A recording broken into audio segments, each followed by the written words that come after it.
So Maddie's going to be another set of eyes for me due to that visual impairment that I disclosed. I can't read. A lot of the stories that you hear are from my own life, but some of this is memorized. We are talking about self-esteem and relationships, which can be a difficult concept for some people, but we're gonna try and unpack it today. So, now we're on the disclaimer. Okay, hi. So this disclaimer is a very important thing to recognize. I am only one person who happens to be in a wheelchair and have a disability. The stories that I disclose are not the story of every single person with a disability or diagnosis. They're just mine. And I am comfortable being open and honest and sharing the stories that I choose to disclose. We're gonna do question and answer at the end, which we'll see how much time we have left, but I am excited to get into a conversation with you guys and see what we can come up with. This slide says self-esteem. What's the title? So self-esteem, what is it? The concept of it is like having, Manny, can you help me read some of it off? Yes. Because this is going to be complicated, but Manny, if you don't mind helping me read some of it off, that would help. Yeah. Confidence and satisfaction in oneself and self-respect. It includes being comfortable in who you are, building a positive opinion about yourself, knowing you're worthy, advocating for yourself, taking pride in who you are, in my body, my mind, my choice. So, my body, my mind, my choice has become a mantra for me, and it's a part of a couple different curriculums. I don't share this with a lot of people, but I tend to also use it when people are trying to like touch my phone or touch my belongings. I'm like, whoa, that's my phone, my body, my mind, my choice. Or I'll sometimes use my privacy, my phone, my choice, my life. So we will, if we go to the next slide. Self-esteem in relationships. Can you help me here? Yeah. Self-esteem and believing in yourself is important for relationships because what you believe about yourself is what you share about yourself to others. Confidence is important in order to begin a relationship, and taking ownership of your body and your relationships and your decisions is important and relevant to your self-esteem.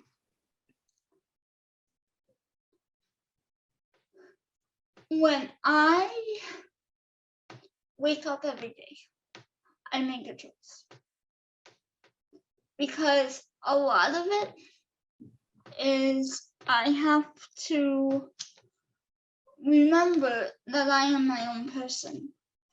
When you have a physical diagnosis like I do, sometimes, at least me, can lose the idea of, hey, I'm an autonomous person, I can do things on my own. Sometimes it's easier to just let people help, but then sometimes I take pride in dealing with the whole I want to do it by myself. So here we go to the next slide.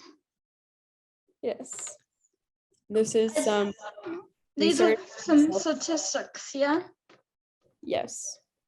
Some research on self-esteem shows that disabled people can face more problems with self-esteem than non-disabled people in many situations. Higher self-esteem also improves quality and satisfaction with romantic and social relationships. And also, higher self-esteem can improve your mental and physical health. So it's a very important thing to discuss, especially in the context of disability.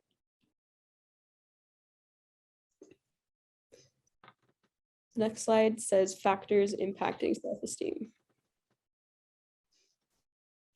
Ableism is one.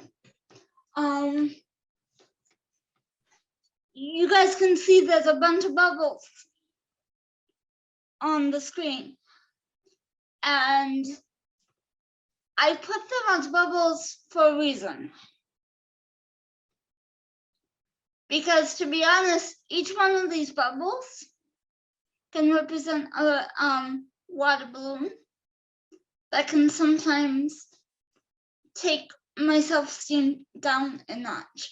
So things like ableism, discrimination, family dynamics,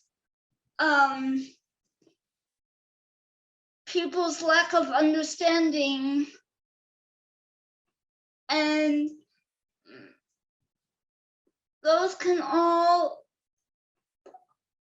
public perceptions. So when I was in my old relationship, the public perception of my old relationship took a hit, or my self-esteem took a hit because of all that mess. Because people just, for some reason, I don't know why, did not understand it. They thought that I, for some reason, wasn't a worthy partner.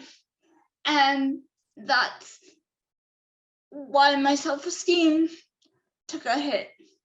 And there's some other factors too, Maddie, if you want to read off the ones that I didn't mention. Yes. Masking, which is pretending to hide or pretending to not have a disability or is trying to hide your disability. Medical history, education, lack of autonomy, which is when people take away your right over yourself and making your own choices. Social isolation, the medical model of disability, inspiration porn, and societal views are some other things that Amy came up with here.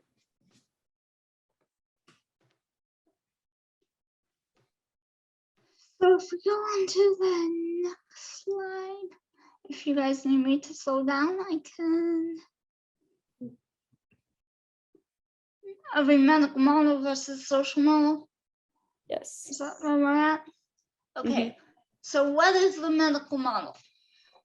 The medical model basically states that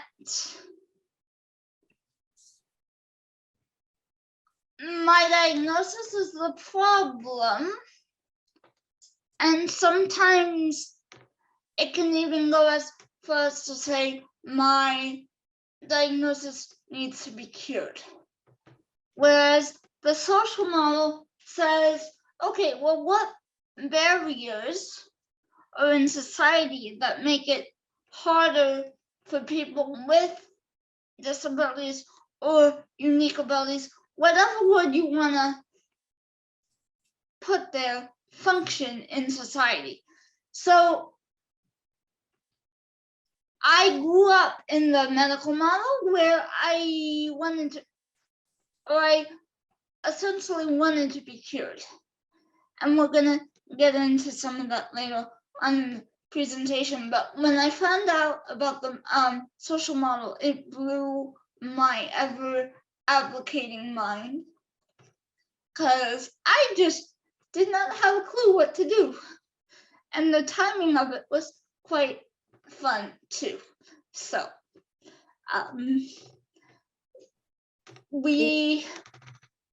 there's a lot of stuff that can go in there, and I think the social model can do a lot for individual self-esteem as well, versus having people constantly feel like you need to be cured, because eventually if people keep telling you that you need to be cured,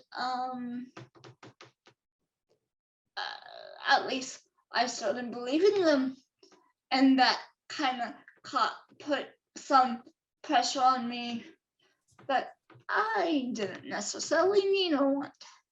So if we can move on to the next slide. Ableism. So, ableism, and what in the world is it? So, Manny, I might need your help because it's a text-heavy slide, but ableism is the stereotype. My definition of it, let me put it this way, is the stereotype and stigmas that individuals without diagnosis, or in the able-bodied community, as I so call them, can put on me. So I think ableism is a huge part of the issues that I have faced in my life, even before I knew there was a name for it. But Manny, if you want to read some of the text off of here. A lot of ableism is based on the idea that disabled people are incapable, which can lead to sadness, self-doubt, frustration, and or anger. And in some cases, it can cause internalized ableism, which is when disabled people start to believe ableist thoughts about themselves.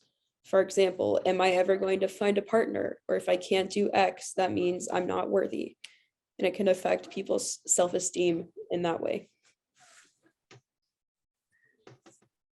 If I can't do X, that must mean I'm not worthy.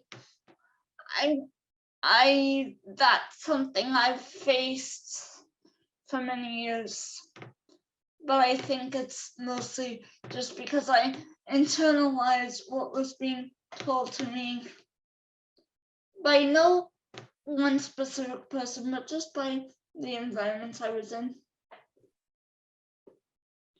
To be honest, I still deal with some of the internalized stuff to this day.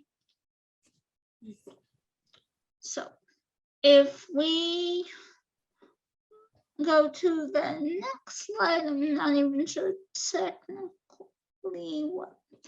Okay, so movies, media portrayal of people with diagnosis, I believe can sometimes make or break. So I don't know if anybody has seen this movie or recognized this poster, but it's from a movie that came out, I can't even remember what year. Do you by chance remember what year? It's kind of probably around 5 or more, like more than 5 years ago. So it's a movie that the individual is a C4, one of the main characters is a quadriplegic who was even in a relationship. But the movie script and his lines focus everything on what he can't do. So it was kind of medical model based. it was very, very, very confusing. On a personal note, this movie made me literally bawl my eyes out.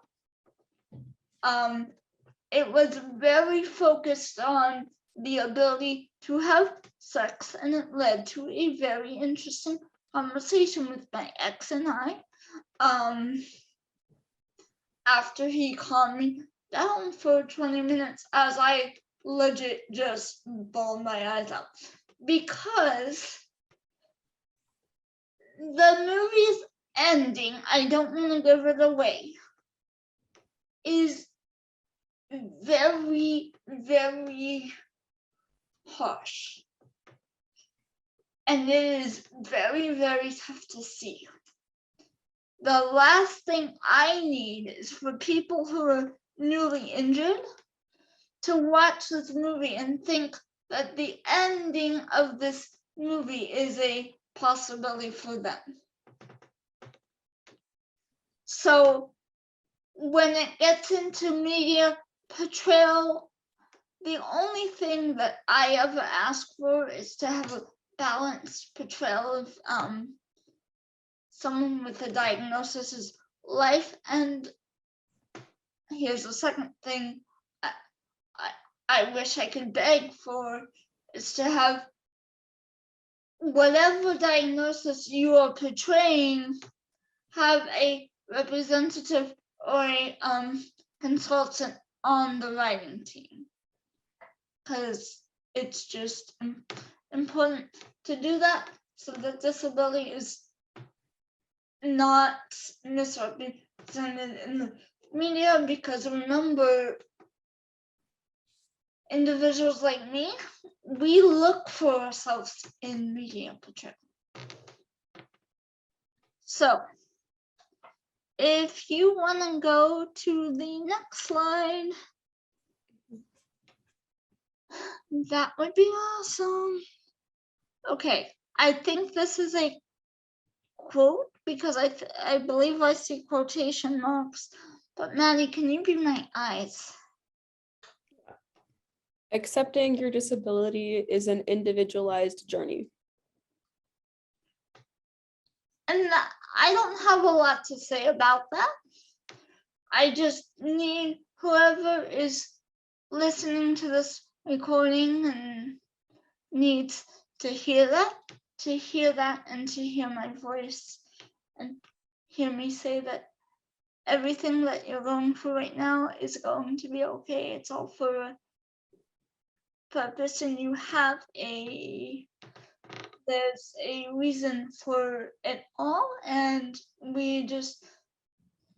I'm here to help with some of the misconceptions with it too. So, but what do I mean by journey? It's a roller coaster. It is a legit roller coaster. I've been up and down and all around pretty much my whole life with it. But if we go to the next slide, The self-acceptance chapter. okay, so I might need you to move my eyes on here. Yes, this is text written by Amy. My story is full of peaks and valleys when it comes to self-acceptance. I am a strong self-advocate now, but that was not always the case. Every new hurdle that I faced was a chance to choose if I was going to embrace my diagnosis or try to fix something that was just a part of me. Okay. So if we go to the next slide. Okay, so just as a little bit of an audio description for those who might be listening to the recording later, who may have eyes like mine and may not be able to exactly see. This is a timeline where I kind of go through my acceptance journey, and I believe, and Maddie, maybe you can be an extra set of eyes, but I believe the first piece of it talks about how when I was a kid, I went through all kinds of treatments and things like that. I had Botox injections, no, not for my face, for my legs. And no, it wasn't because of the wrinkles, it was just because Botox is seen as a muscle relaxant. And when I got to high school, as I got older and older and taller and taller and taller, they had to keep upping the dosage. So every 6 months I was getting, it went from 4 to 6 and then 6 to 8. And then before they bumped it up to 10 on me, I said, you know what, I'm done. Because it wasn't helping, and I think that this might be important for people to hear too. It's not a permanent fix for muscle spasms. You have to keep getting poked. And I think that just made me go, not anymore. So then I started, when I was around 15, Annie, am I along with the timeline? I'm not reading off of it, so.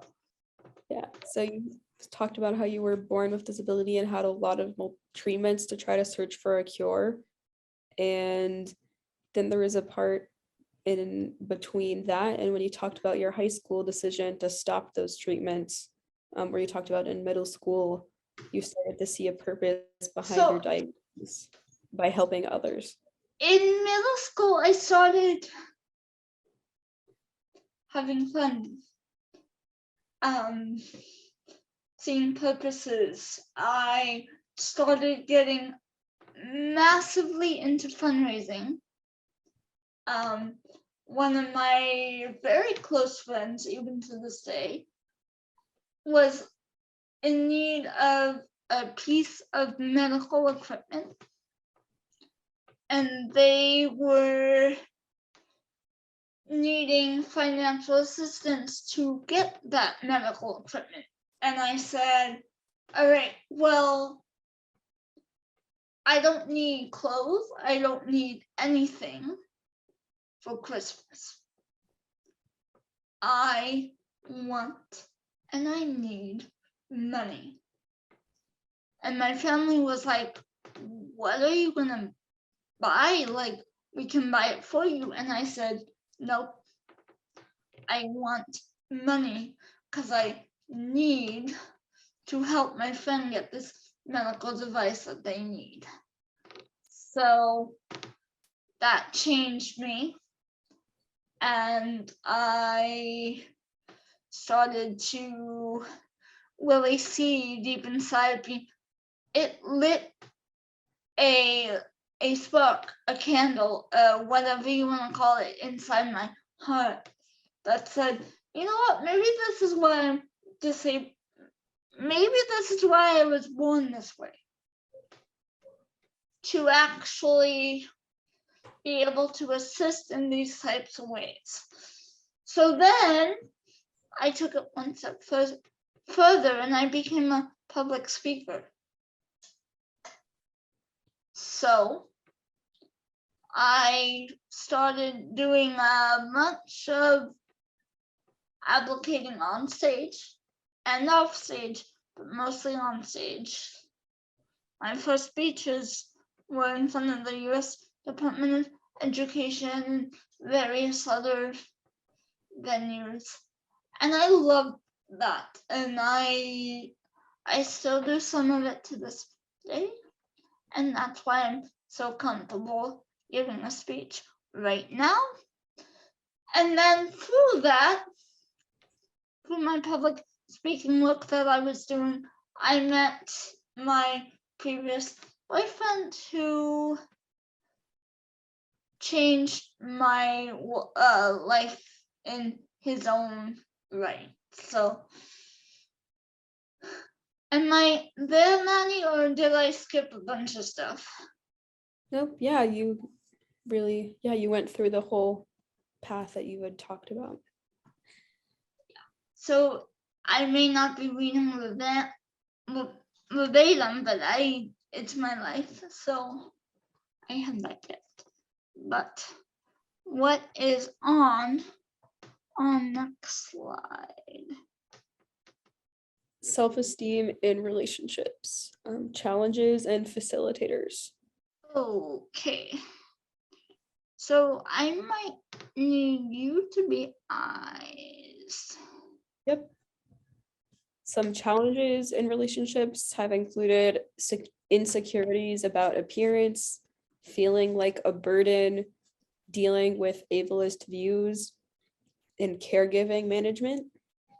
Whereas some facilitators have been partner assurance, including encouraging affirmations as partners, finding unique strengths and responsibilities that each partner in this relationship can do in their based on their own talents and contribute to the relationship, and self-advocacy and partner advocacy. So I'm sorry, my phone was going off, and thank you for just moving forward. But I am incredibly blessed. I was in a romantically involved relationship for 2 years, and some of those facilitators meant a lot to me. But I'm sure that you can hear a repetitive thing, and that is feeling like a burden, and also the caregiving set of challenges. So,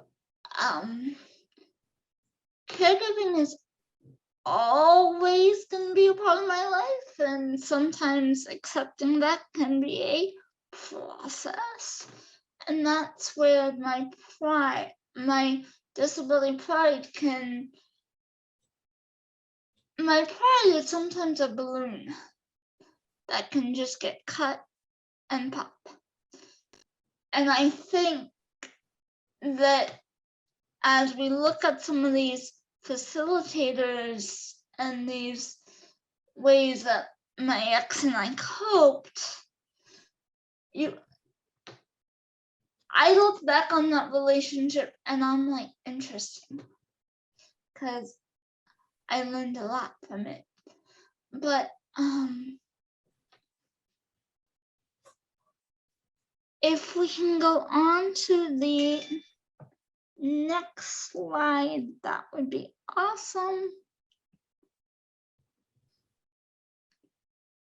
And there's a quote here that I'm gonna let Maddie be eyes on. People with disabilities are worthy of relationships. You are not a burden. So I flipped one of the things that I used to deal with, and I made it into an affirmation for other people. But truthfully,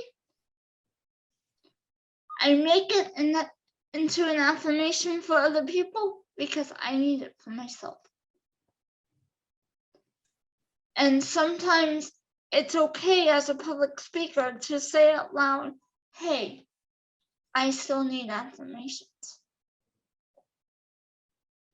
Because sometimes my pride as a human doesn't let me do that. So if we go forward, so let's see. Is this a toolbox? Yes. Okay, so everyone has their own way of coping and dealing with stuff. Since I was 15 have written a bunch of songs. I love writing songs. It brings me peace. And I just, again, these are a bunch of bubbles. If you think about these as water balloons, like I did with the last thing with bubbles, if you think of these as water balloons, these are things that I throw back at the other water balloons that are labeled with things that are negative. These are my coping mechanisms. If you don't mind just being nice and reading some of them off, that would be awesome. Affirmations and mantras, exercise and self-care, developing disability pride, having fun and treating yourself, private journaling, accountability buddy, hobbies, therapy, celebrating yourself and your accomplishments, maintaining professional relationships with your aides, taking steps to take control, finding representation and role models, advocating for your safety. So taking steps to take control is key for me, at least, because taking back some of that bodily autonomy is always going to be special to me. And notice how I wrote private journaling. I didn't just write journaling. Whatever is on my computer is private. Nobody can see it. Well, other people can see it, but I often, unless I tell people, hey, can I show this to you? I don't share it. Because my computer is my journal.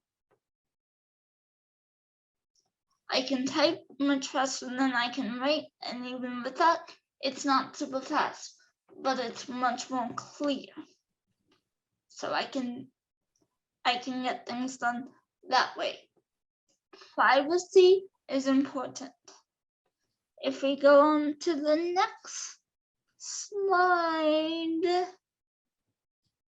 what do we have here? I think these were statistics. Yes. The impact of disability acceptance and disability pride on self-esteem. So compared to those with consistently high disability acceptance, those who have consistently low disability acceptance were more than 2 times more likely to have low self-esteem, whereas developing disability pride has been shown to improve self-esteem and overall well-being, as well as to protect against stigma. So even if someone can't make it all the way to developing disability pride, even working on disability acceptance has a huge impact on improving your self-esteem.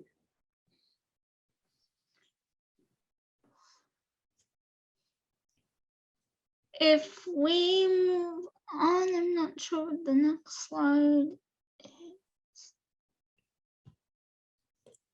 Developing disability pride and acceptance. This is another text-heavy one, I believe, yeah? Yes. So if you don't mind being eyes. Accepting my diagnosis as a part of me was a critical part of being able to move forward with my life and to find my purpose. It's not always a linear journey, and some days I have an easier time than others in displaying pride in my diagnosis. The way that I display my disability pride is different behind closed doors versus in the public eye.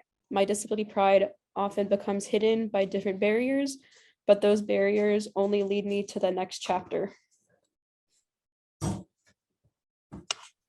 I don't know if you guys can catch a theme here. I look at each barrier as a stepping stone. I look at each section of my life as a chapter. You might be able to tell I write songs because I kind of think in poetry. But that's just a huge part of who I am. And that's one of my biggest coping mechanisms. So if we go forward to the next slide. Okay. So this is one of my favorite pictures ever. One of my friends took that for me. Have no fear, a caregiver is very close by, but that picture makes it look like I'm standing against a tree, and that's all it's taking to hold me up. Mind you, to take this picture, my muscles were burning. But anytime at all that I can do stuff physical, I will try and do my best to do that. Does anyone have any questions? Because this ends, right, Maddie, this ends my part of the presentation, but I do want to start a conversation.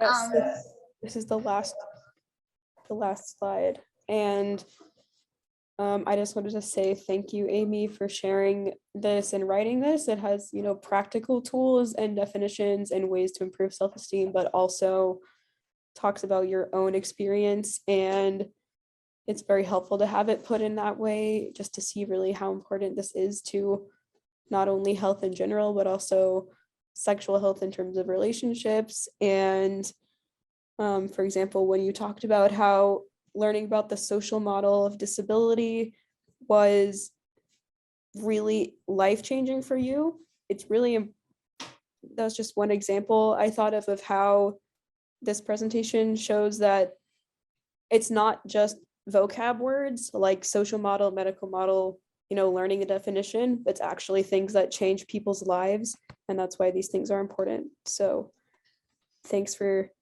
sharing that. You're welcome. Some of these things, ableism, didn't really have a name, or it had a name that I didn't know for a very long time. But it's affected my whole life. It's affected my life, my whole entire life. So, and sometimes having names to put to some of this stuff helps too. Thanks, Amy. And we have a comment in the chat from Abby saying that was amazing. Thank you, Amy. You're welcome.